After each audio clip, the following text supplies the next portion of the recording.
Action et point de vue.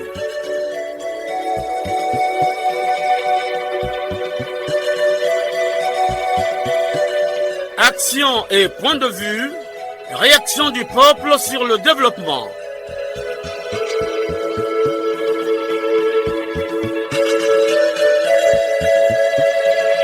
Présentation, Omer Elenga. Salut fidèles auditeurs de la Radio Congo. Vous faites bien de vous brancher sur la 96.4 FM. Et oui, l'heure a sonné, le coq chante. L'émission Action et Point de Vue, toujours fidèle à son rendez-vous, vous propose un thème qui suscite les réactions des Congolais. Il s'agit de l'occupation anarchique et du traitement des érosions par le gouvernement de la République. Les zones interdites d'occupation sont aujourd'hui occupées par certains citoyens congolais avec de nombreuses conséquences, parmi elles les érosions qui interpellent les autorités. À la technique, Loïs Mbou et Fred Obunga, à la réalisation Arnaud Ipene et Jacques Bakala, dans une collaboration de David Sangoteni. Conception et présentation, Omer Elenga, votre humble serviteur. Nous sommes ensemble pendant 45 minutes. Radio Congo, la nation dans vos oreilles. C'est la fiche directe. Action point de vue, action point de vue. Omer Elenga à côté les bino Nagana kwe Nabokona yenga Obireko na bireko Moto nyoso akozela Osakolo ya peuple Nasayo Le Sumbu, le dragon noir Le grand technicien de Radio Congo.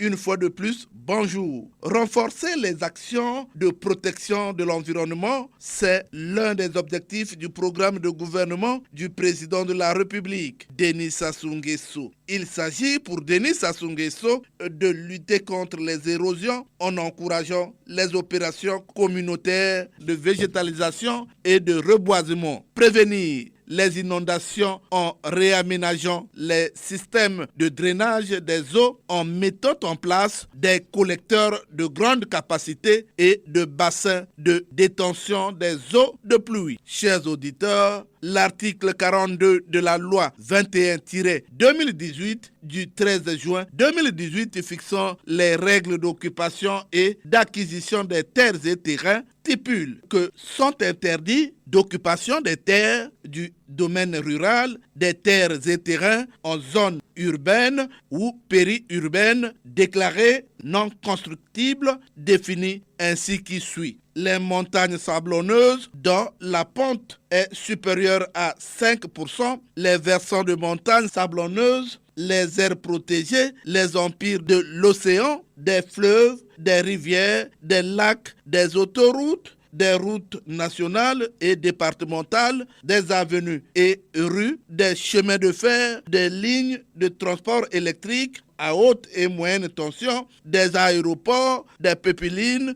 des réserves foncières de l'État, etc. Chers auditeurs, le président de la République, Denis Sassou Nguesso, a toujours insisté sur l'État protecteur. Nous l'écoutons une fois de plus dans cet élément d'archive. L'État protecteur, ce sont des villes vertes, saines, débarrassées de leurs quartiers précaires et de leur habitat anarchique. Enfin, l'État protecteur est tout entier dans l'engagement suivant de mon projet de société et que j'entends, comme tous les autres, respecter et faire respecter.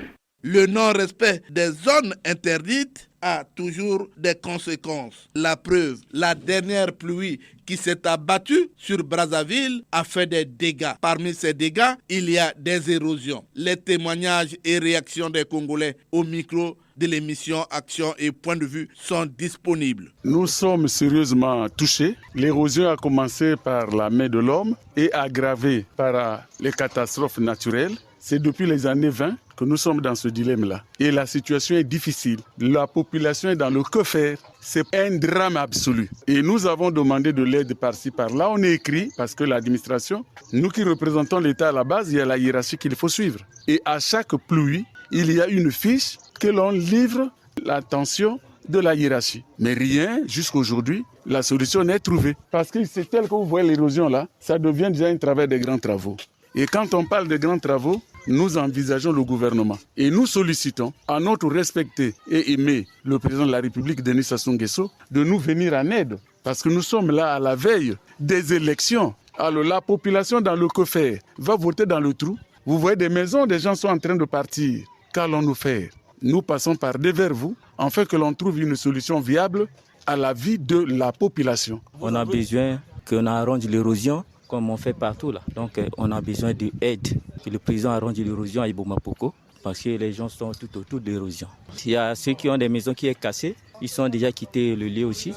Il y a aussi le problème de courant, de l'eau qui pose aussi problème. Tout ça. Notre quartier Ibomapoko, l'érosion a commencé à menacer depuis 2017. 2017, on avait pu, avec le quartier, nous sommes entretenus avec le quartier, nous avons un peu essayé d'aménager le quartier. Mais malheureusement, avec notre force, ça ne pourrait pas trop aller. En voyant bien, il y a toute une garde là, la parcelle de M. le Président, Denis Sassou Nguesso. Il y avait la garde qui était là.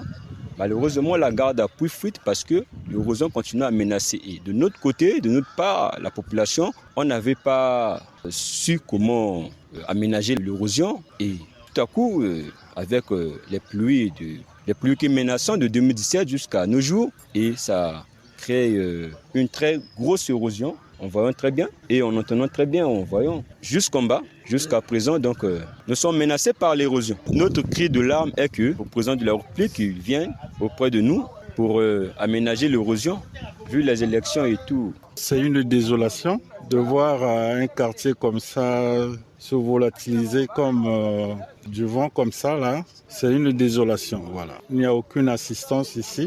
Même si aujourd'hui on a pu gagner cette partie-là, que les populations peuvent vaquer un peu à leurs occupations, c'est parce que la population a fourni des efforts et en remblant cette partie-là, sinon elle serait déjà jusqu'au goudron là-bas, cette érosion devrait avoir menace jusqu'au goudron là-bas.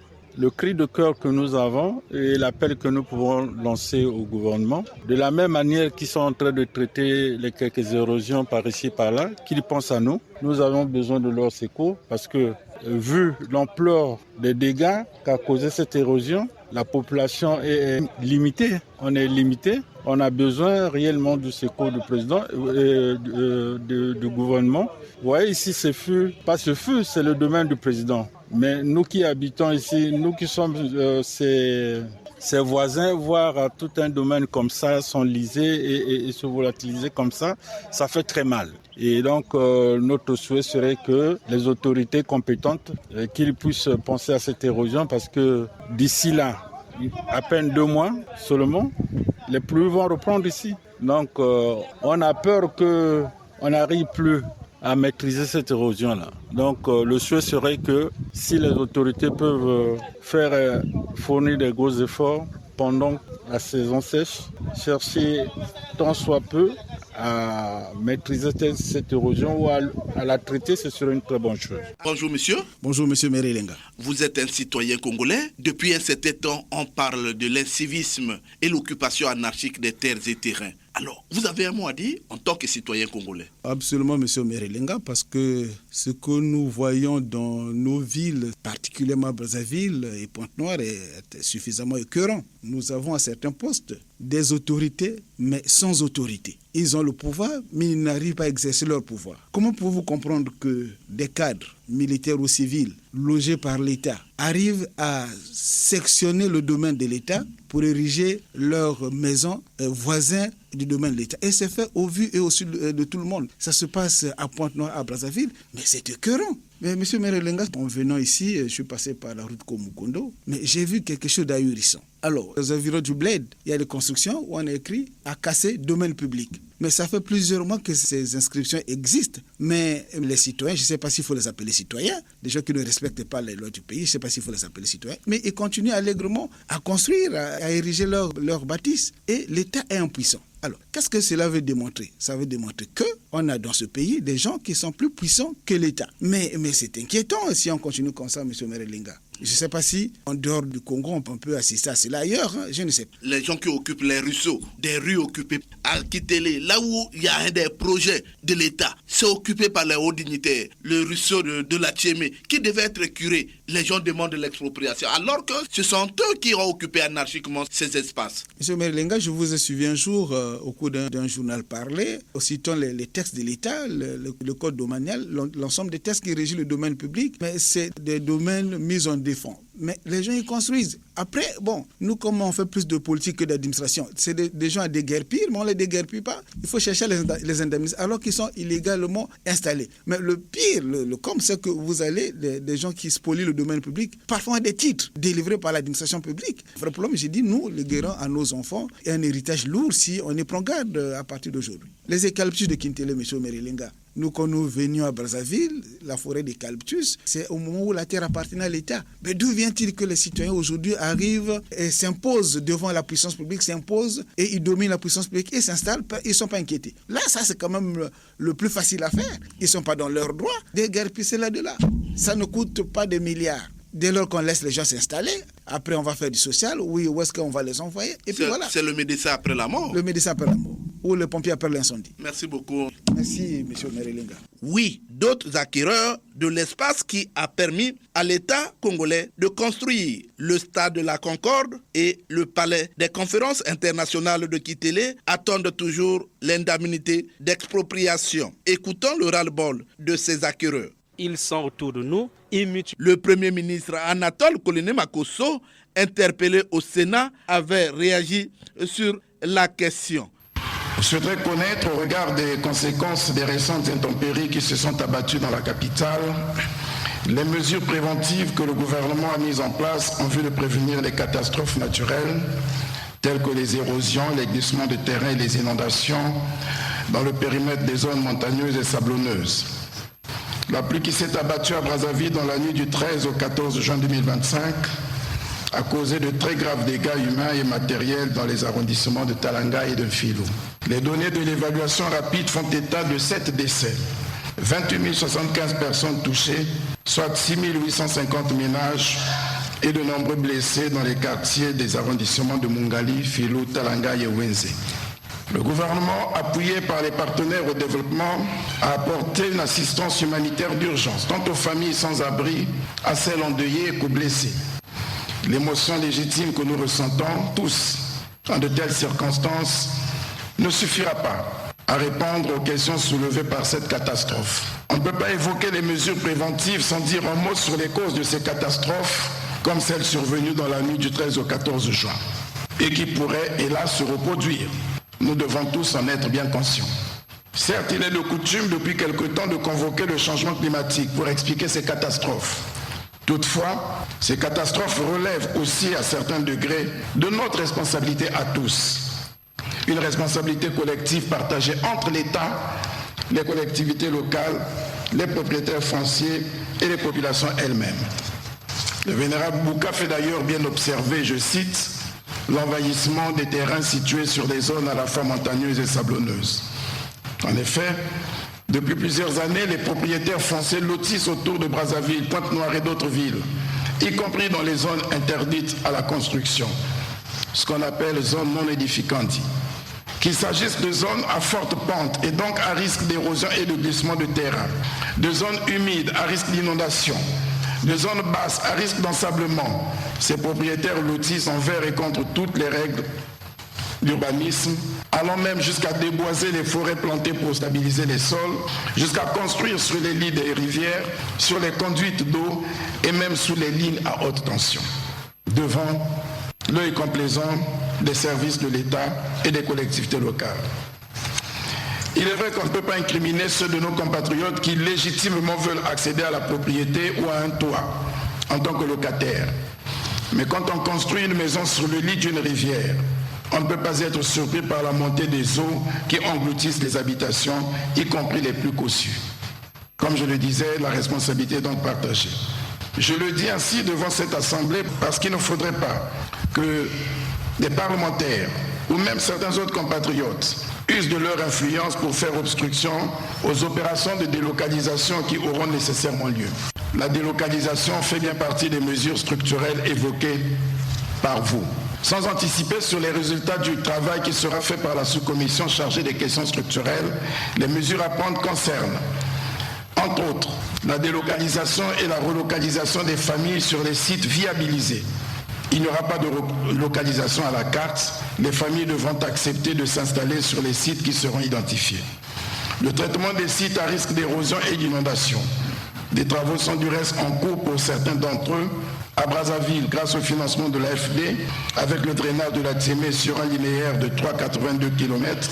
À Pointe-Noire, toujours avec le financement AFD, le drainage des bassins de Tchikobo et de Losange. À Kayi, sur financement de l'Union européenne.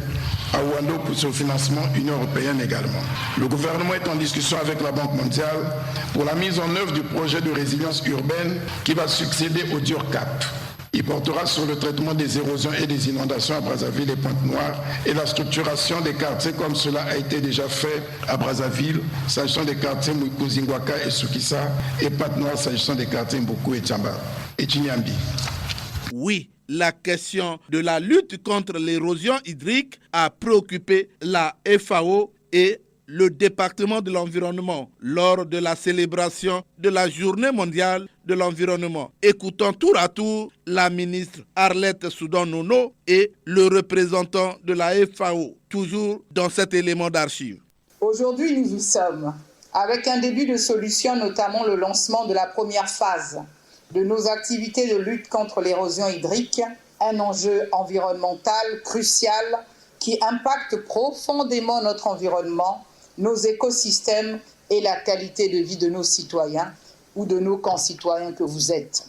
Nul doute en effet que l'érosion hydrique représente une menace sérieuse pour notre environnement et constitue, à côté de la pollution plastique, l'une des formes de dégradation de l'environnement les plus récurrentes en République du Congo, notamment dans les deux grandes villes que sont Brazzaville et Pointe-Noire. L'installation des dispositifs contre les érosions que nous allons mettre en place aujourd'hui font partie des solutions basées sur la nature que nous devons privilégier pour faire face à ces phénomènes qui menacent la quiétude des populations riveraines, causent la désolation des familles qui perdent successivement leurs biens et aussi, dans certains cas, leurs parents. Le ministre d'État Pierre Mabiala avait, au cours d'une rencontre avec les propriétaires fonciers, attiré leur attention sur la vente des terrains. Pierre Mabiala. Les monuments et les édifices publics, notamment les marchés,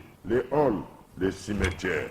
Vous êtes allés vous accaparer d'un cimetière pour faire votre commerce foncier. Mais ne nous brandissez pas vos décisions. Ce n'est pas au-dessus de la loi. Vous avez vendu et vos clients commencent à construire en violation de toute la réglementation qui existe. Vous croyez que vous avez raison comme ça, cher maître, de venir parler ici par devant nous? Vous n'avez pas raison. Même du point de vue de la morale publique. Ça vous fait plaisir de voir comme ça aller prendre de l'argent sur les tombes de nos braves citoyens qui l'ont quitté, qui sont les bâtisseurs de ce pays. Non, vous allez arrêter vos velléités dès aujourd'hui, parce que l'autorité de l'État va s'appliquer. Vous n'avez qu'à ranger vos décisions là, vous les amènerez là où vous voudrez, mais l'État n'acceptera pas cela. C'est une honte pour la République. Dans un État où il y a les institutions, il y a un peuple qui prend des décisions. L'une des grandes décisions du peuple, c'est d'avoir voté un président de la République, chef de l'État. Et vous le savez, il n'y a pas longtemps. Eh bien, nous allons décider. Vous êtes déguerpis à partir d'aujourd'hui. Monsieur le maire, vous allez poursuivre l'action de démolition et de déguerpissement que vous avez déjà si bien entamée parce que vous êtes couvert par l'État, protégé par votre émanation étatique et vous allez... Tous les maires qui sont passés ici vous ont toujours dit que ce n'est pas bon. Ce n'est pas bon, arrêtez. Mais alors, le gain de l'argent, la part de l'argent, vous ont fait perdre la raison. Là où on a enterré nos anciens, vous allez vendre. Oui, le gouvernement de la République avait, il y a plus de 2 ans, décaissé une somme de plus de 2 milliards de francs CFA pour le traitement des érosions à Brazzaville. Que reste-t-il de cette somme?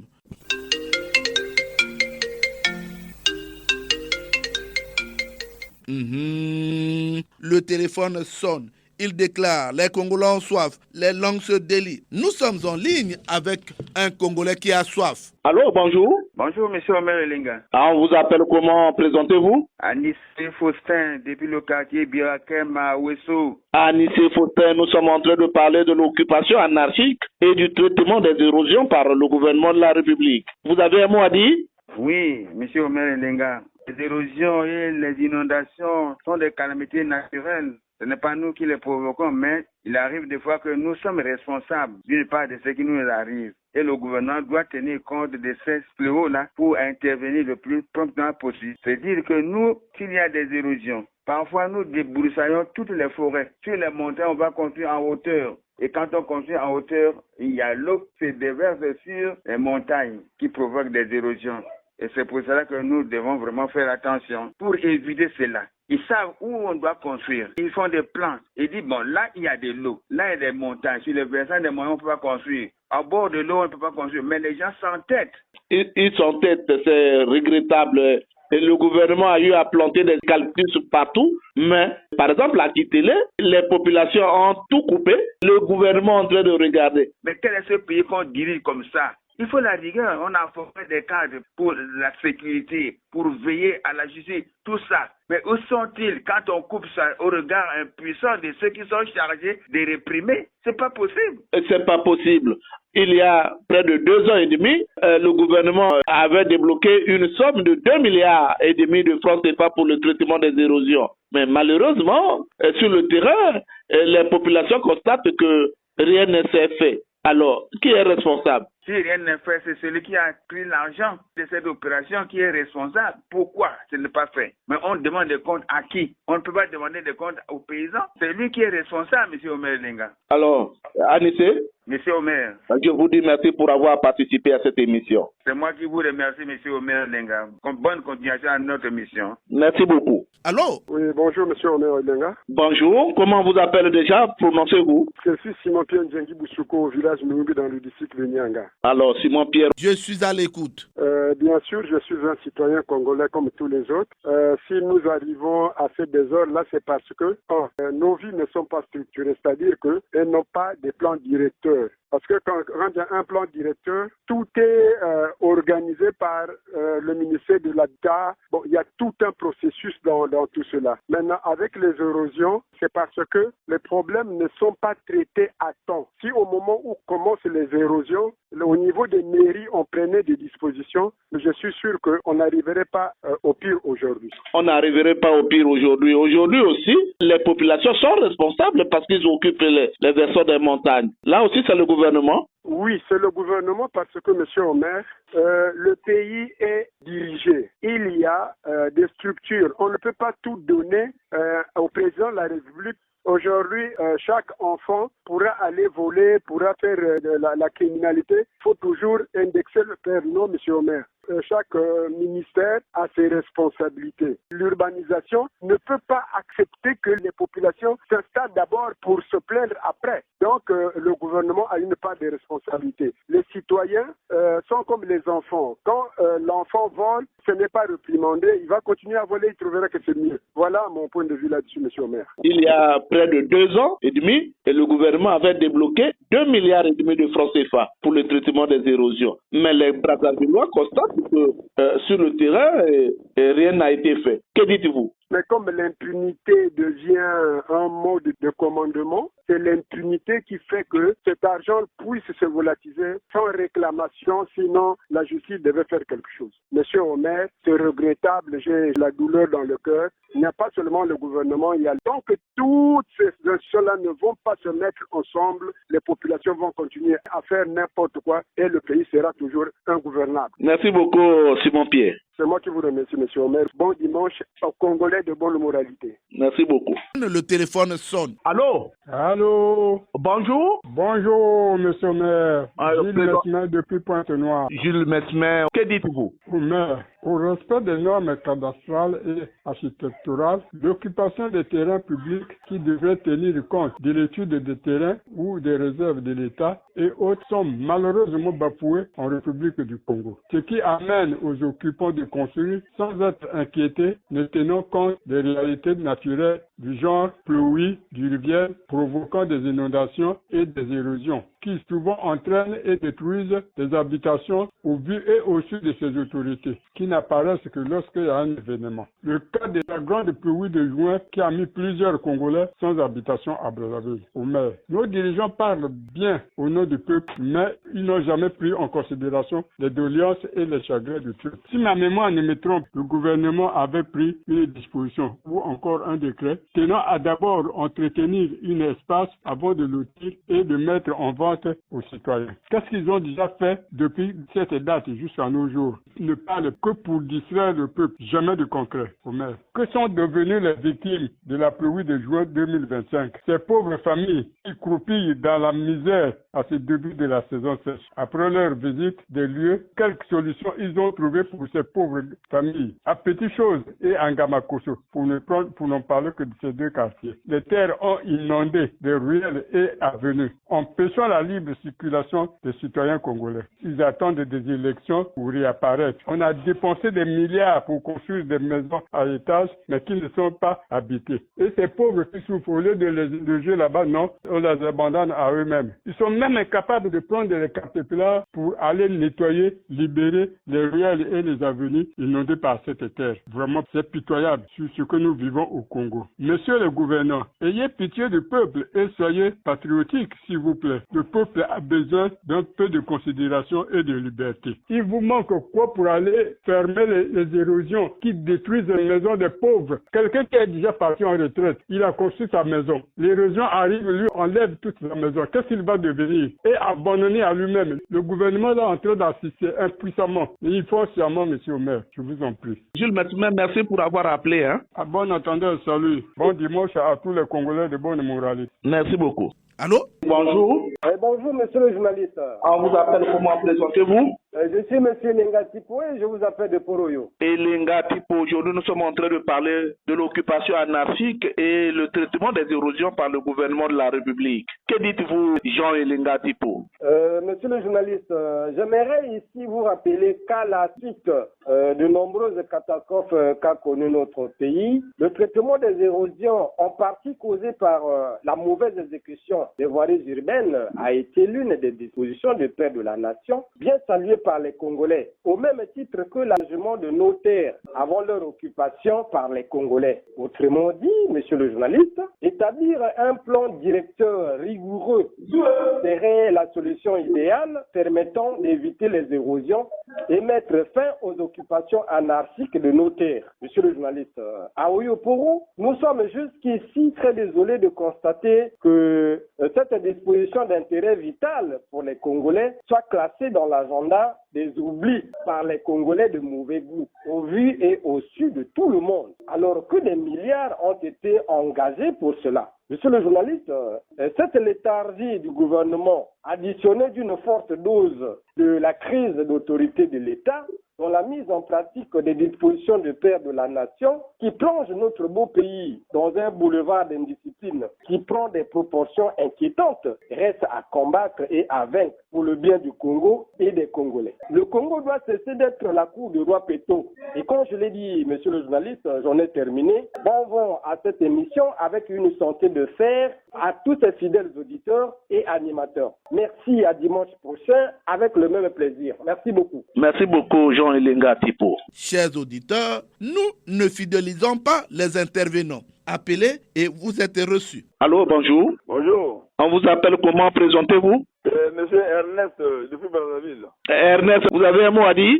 Oui, j'ai un mot à dire au maire Elenga. commence par l'occupation anarchique. Monsieur Omer Elenga, si les Congolais occupent aujourd'hui anarchiquement les espaces, c'est parce que l'État congolais est irresponsable et il a provoqué les érosions. Mais l'État aussi est incapable de pouvoir régler les érosions là. Occupation Omer Elenga, c'est quoi? Vous savez, quand je dis que l'État est irresponsable, tout État, c'est un médecin après la mort. Donc le gouvernement est irresponsable. Quand je prends les érosions, ceux qui ont couru la vie, tout le monde les sable, appelle les choses. Quand l'État, quand je dis que l'État est irresponsable. Est-ce que c'est l'État qui demande aux gens d'occuper les zones interdites, les versants de montagne? Les gens doivent habiter où? C'est l'État qui doit donner, réglementer, aménager là où les gens doivent habiter. Et le traitement des érosions. L'État quand même avait débloqué 2,5 milliards de francs CFA il y a 2 ans pour le traitement des érosions. Mais apparemment sur le terrain, les Congolais, les Brazzavillois ne remarquent rien, non? Monsieur Omer Elenga, attends, il y a plus de choses. Les gens pleurent. Mais l'État, si on a dû débloquer de l'argent pour s'occuper des érosions, mais l'argent est partout. Vous pouvez même aller à Djago-Pango, un quartier qui porte le nom de l'un des dignes fils de le pays, au Djago-Pango. Mais allez voir, soyons quand même sérieux. L'occupation des espaces, c'est l'État qui va réglementer ça. Pourquoi l'État ne fait rien? Merci beaucoup. Merci Ernest. Merci Omer Elenga, il revient à l'émission. Merci beaucoup. Allô? Oui, Omer. Allô, bonjour. Bonjour Omer. Présentez-vous, on vous appelle comment? Je suis M. Félio Borongaporo à Brazzaville, au bord du viaduc. Alors, Félio Borongaporo, la question sur l'occupation anarchique et le traitement des érosions par le gouvernement de la République vous interpelle tous. Votre point de vue? Oui, Omer Elenga, rapidement, je dois vous dire que les érosions sont provoquées à Brazzaville par ceux qui sont là-haut perchés sur les montagnes comme un lieu d'habitation, tout le long des rivières comme un lieu d'habitation, en complicité avec les propriétaires fonciers. Omer Elenga, chacun se lève de bon matin, va occuper des espaces pour ne plus reconnaître le gouvernement de la République, surtout quand il s'agit de terres léguées par leurs vieux parents. S'agissant de la réparation des érosions, le gouvernement a la ferme volonté de tout faire, étant donné que le Premier ministre est chef de tous les chantiers. Accident était provoqué par les écoulements des eaux qui coulent vers la terre, provoquant ainsi les érosions. Omer Elenga, l'incivisme gagne le terrain, chacun fait ce qu'il veut au plan national sans avoir peur de l'État. Tous ces actes posés sont condensés vers le gouvernement de la République. Tous ceux qui ont leurs maisons cassées, les toitures emportées, les inondations pour tous ceux qui habitent le long des rivières, tournent leurs yeux vers le gouvernement de la République dont le Premier ministre est des chantiers. Voilà tout ce que je voulais bien comprendre de la question posée au maire Elenga. Alors, Félio Borongaporo, je vous dis merci pour avoir appelé. Omer Elenga, merci. À très très bientôt, Omer Elenga. Merci beaucoup. Allô? Bonjour, monsieur. Bonjour, monsieur Omer Elenga. Alors, présentez-vous. C'est de la part de monsieur Nyabana Rollins. Vous nous appelez d'où? De Rosso. Aujourd'hui, nous sommes en train de parler de l'occupation anarchique et le traitement des érosions par le gouvernement de la République. Que dites-vous? C'est une question capitale pour la vie de la nation. Regardez comment les gens occupent le domaine public de l'État. Tout ça, c'est parce que nous avions nous-mêmes, les gouvernants, ont affaibli l'État. Si les gouvernants ne font pas faire respecter la loi, c'est le chaos. Il y a la complaisance. Concernant les érosions, oui, il faut que l'État mette les moyens. Je félicite d'abord le gouvernement pour le traitement de l'érosion qui menaçait même le château d'eau en Gamakoso. Il y a eu beaucoup de maisons qui sont parties, comme l'État a réagi, mais au moins, ça a été protégé, c'est traité. Même ceux qui avaient perdu leur parcelle ont récupéré un peu leur parcelle. C'est ça l'État. Quand il y a une situation, au lieu d'attendre que la situation s'aggrave. Pour l'érosion, il faut que l'État donne les moyens conséquents pour que la ville soit protégée. Regardez un citoyen qui a acheté sa parcelle et construit, a du mal à la retraite et il perd sa maison. C'est l'enfer qui va vivre. Mais Nyabana, le gouvernement avait interdit d'occuper les versants des montagnes. Mais malheureusement, les citoyens congolais ne comprennent pas cela, s'installent anarchiquement. Est-ce que c'est là aussi la faute du gouvernement? Oui, c'est la faute du gouvernement. Pourquoi, M. Omer? Parce qu'on dit, après Dieu, c'est l'État. L'État reste l'État. Si l'État dit, ça, personne ne doit toucher, et que quelqu'un touche, mais l'État doit frapper. Mais quand vous laissez faire, il y a un désordre dans la République. Personne ne respecte le patrimoine de l'État. C'est ça le problème. Merci Nyabana Rollins. Allô? Monsieur Omer Elenga. Bonjour, on vous appelle comment? Présentez-vous. Jean-Marie Makaya, le président du club de foot de Pointe-Noire 1. Jean-Marie Makaya, aujourd'hui nous sommes en train de parler de l'occupation anarchique et le traitement des érosions par le gouvernement de la République. Depuis un certain temps, les populations sont confrontées à ce réel problème du traitement des érosions. Que dites-vous, Jean-Marie Makaya? Merci, monsieur Omer Elenga. Pour moi, ce sont là deux mauvaises fenêtres qui sont ouvertes dans ce thème. L'occupation anarchique et les érosions qui environnent la ville de Brazzaville. L'anarchie, c'est le manque de considération de l'autorité qui y a institué la loi, donc l'ordre pour vivre, pour mener une vie équitable et donc apaisée. Et tous ceux qui se comportent de la sorte, monsieur Omelenga, devaient répondre devant la justice afin que les sanctions y soient prises à leur encontre. Parlant de la deuxième fenêtre, monsieur Omelenga, les érosions, ce sont des sachants qui devraient aller pour regarder pourquoi ces gens ont construit sur des terrains vraiment qui ne leur appartiendraient pas et qui sont aujourd'hui menacés par les érosions. Les géologues diraient pédagogiquement pour dire à ces gens, mais non, libérez le terrain, qu'on fasse une étude sérieuse afin que peut-être à la longue vous reveniez pour y mettre de grands travaux. Et ce ne serait pas mauvais, M. Omelenga. Alors, Jean-Marie Makaya, dans la loi foncière, le ministre Mabiala avait dit qu'il y a des zones interdites pour la construction. Malheureusement, les citoyens congolais brillent par l'incivisme, construisent dans des zones qui ne sont pas autorisées. On va faire comment, Jean-Marie Makaya? Monsieur Omer Elenga, on n'admettrait pas que les gens aillent construire, par exemple, sur des collines, quand on sait que tout à côté il y a des versants, il y a des talwegs. Et avec les pluies orageuses, mais ça entraîne les maisons et il y a mort d'hommes. Il faut que ces gens-là écoutent et acceptent. Jean-Marie Makaya, aujourd'hui, on a recensé beaucoup d'érosions, mais on ne fait rien. Est-ce que le gouvernement ne pouvait pas, pendant cette saison sèche, de faire des efforts pour qu'on puisse traiter ces érosions? Que le gouvernement se lève, qu'il envoie des ministres qui sont censés d'aller mettre de l'ordre pour conscientiser et pour faire de telle sorte que les occupations soient correctes et qu'on n'habiterait pas sur des terrains dangereux. Mais c'est à eux maintenant de travailler durement pour que la loi soit observée. Jean-Marie. Monsieur Omer. Est-ce qu'on peut se dire au revoir? Merci beaucoup et longue vie à l'émission. Merci beaucoup, Jean-Marie Makaya. Allô, bonjour. Bonjour. Alors, on vous appelle, comment présentez-vous? Madame Audrey de Diata. Madame Audrey, aujourd'hui nous sommes en train de parler de l'occupation anarchique et du traitement des érosions par le gouvernement de la République. Vous avez un mot à dire? L'occupation anarchique, vous voyez que ces endroits qui étaient réservés, que l'État a mis de côté et les gens viennent s'accaparer ces endroits. Et sur les traitements des érosions, et sommairement, je pense que les érosions sont là. Je ne vois pas où l'État traite des érosions. Souvent, quand on passe par le viaduc, l'érosion qui est derrière le plat de Namakoso, l'érosion là date de des années. Aujourd'hui, l'érosion est encore là. Quelles sont les érosions que le gouvernement est en train de traiter? Je pense que c'est visible, on ne voit rien. C'est visible, on ne voit rien, mais les citoyens congolais aussi brillent par l'incivisme. Ils occupent les versants des montagnes, alors que c'est interdit. Là, oui, on le sait tous. Nous voyons comment est-ce que ces montagnes sont occupées. On va vers Émile Diayena, vous voyez, il y a l'érosion partout. Pour monter les montagnes, là, il y a des érosions parce que les gens ont occupé au-dessus de la montagne. Ça, c'est la faute de qui? Je pense que le gouvernement aussi devrait aussi les interpeller pour qu'ils cessent. Quand ils occupent, c'est aux yeux de tout le monde. Ils voient comment ces gens... Pourquoi ne pas les chasser, les pourchasser de là? Et si on le faisait, peut-être, il devrait peut-être prendre l'ampleur de construire. Si arrivait et que l'État se mettait derrière lui, je pense que les autres ne suivaient pas. Mais s'ils sont là, l'État les regarde. Et quand il y a des érosions, ils pleurnichent. On va faire comme M. Omer. La faute à qui? C'est la faute à la population qui va occuper ces endroits qui sont accidentés, M. Omer. Là, l'État n'est pour rien. Ça. Merci beaucoup, Madame Audrey. Je vous offre l'envie à l'émission.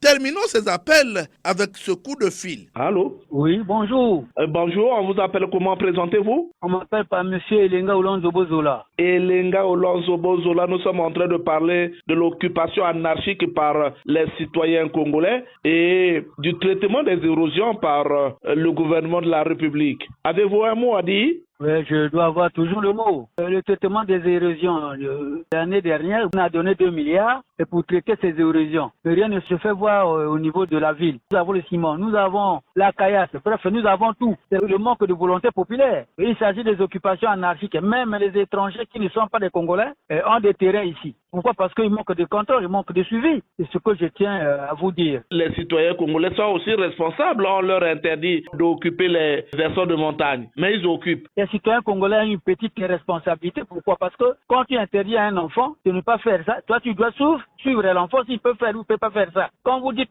n'occupez pas, et vous restez de côté, l'enfant se promène. Et s'il occupe, le tort revient à qui? C'est pas au chef. Les citoyens n'ont rien à voir, il suffit qu'il y ait la loi. Il y avait un président qui est passé ici qui avait dit on ne va pas rentrer en ville avec les Moshuni Abata. Mais les gens ne venaient pas. Et ceux qui venaient, on les refoulait. Le tort revient toujours au gouvernement. Certains citoyens disent que c'est aussi les parents de ces autorités-là qui commencent par construire sur les hautes sommets des montagnes. Mais là aussi, l'État ne dit rien. Mais nous, le peuple, nous, on les suit. Est-ce que c'est normal? On ne peut pas être hors la loi. Si tu es là pour l'État, tu dois être impartial, citoyen. On le suit. On dit, on vous punit, alors le téléphone sonne. Non, laissez l'enfant d'être le petit frère, le neveu. C'est ça. Merci beaucoup, Elenga Olozobozola. Merci. Ouf! Donc, au fond d'Abino Lelo.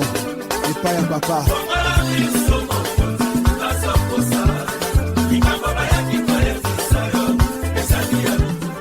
Les Congolais ont délié leur langue au téléphone pour interpeller les gouvernants et les citoyens congolais victimes. À présent, on écoute les réactions du citoyen congolais sans langue de bois. La situation de l'occupation anarchique des terrains devient un casse-tête au Congo. Les Congolais en mal de logement sont obligés d'aller occuper des zones sensibles comme des pentes et des ravins sous peine de se faire emporter sans délai. Donc, l'occupation anarchique, oui. Et ce qui est dommage, c'est que cela se passe au vu et au su de nos gouvernants qui ne peuvent pas prendre de la peine à mettre un frein sur de telles occupations. Il y a aussi des propriétaires fonciers qui le font pour de l'argent. Je crois qu'ils le font à raison. Mais je parie que si les autorités prenaient le devant pour empêcher cela, nous devrions sûrement avoir une suite favorable. Ce qui se passe par exemple en Gamakoso, à Masengo et autres devait préoccuper les autorités dans leur politique de la gestion de l'environnement. Nos terriens, en mal de l'argent, organisent des ventes de terrains sans tenir compte de l'impact environnemental, sujet aux érosions, aux inondations. Pour eux, l'essentiel est que la vente se fait. Et nous voyons aussi l'extension urbaine, surtout dans les zones périphériques, cause des phénomènes troublants, par le manque de planification foncière. Mais voilà pourquoi la plupart des temps, les populations qui se sentent concernées vivent dans la peur lors des pluies torrentielles qui emportent tout, les habitations, les parcelles, les chaussées, les réseaux d'eau et d'électricité, même des voies. Vous voyez, des ruelles sont emportées. Les gens ont occupé anarchiquement les terrains sans tenir compte des conséquences qui pouvaient en découler. Ils construisent au grand mépris des règles cadastrales. Voyez-vous, le cadastre ne délimite pas les parcelles, ne fait pas réellement son travail. Mais les gens se permettent d'occuper parce que chacun veut habiter chez soi. Et la conséquence, c'est que les eaux, des tôles, des feuilles de manguier, des avocatiers, beaucoup de choses, l'eau crée ce passage. Voilà pourquoi c'est cette conséquence qui crée ces érosions. Mais dire qu'on peut facilement les éliminer, ce n'est pas chose facile. Parce que l'État se doit de mobiliser beaucoup d'argent, puisqu'il y a des érosions un peu partout. Il faudra que l'on généralise l'affaire. À Mikalu, il y en a, à Ngamakoso, il y en a, un peu partout au domaine, il y en a, de l'autre côté vers Mokondo, pour ne citer que ça. Donc, ce n'est pas aussi facile pour que le gouvernement mette les moyens en jeu pour pallier à cette difficulté. Bon, mais il faut dire ce que l'on a vu, il faut dire ce que l'on a vécu. Quand on ne voit pas, on a moins d'arguments pour défendre cela. Sinon, dans la périphérie de Brazzaville, certainement qu'ils ont emboîté le pas ailleurs. Peut-être j'ai entendu parler à Masengo, il y avait l'érosion qui avait fait couler beaucoup une pluie battante qui avait fait couler beaucoup de maisons là-bas. On avait tenté de faire quelque chose là-bas. Je crois que c'est à compter du bout de doigts. Ils ne sont pas nombreux. Beaucoup d'endroits ne sont pas réparés. Il s'agit là d'une fiche directe qui doit interpeller les Congolais qui doivent respecter les lois et règlements de la République. Les autorités doivent prendre eux aussi leurs responsabilités. Car Le laisser-aller, l'impunité a des conséquences sur le financement par l'État des érosions et autres dégâts issus du non-respect des lois et règlements de la République. C'est la fin de cette production. Étaient à la technique Loïs Mbou et Fred Obunga. Arnaud Ipene et Jacques Bakala ont réalisé cette production dans une collaboration de David Asango Teni. Omer Elenga, c'est moi. Joignez-nous au numéro 06 663 15 41 ou au numéro 0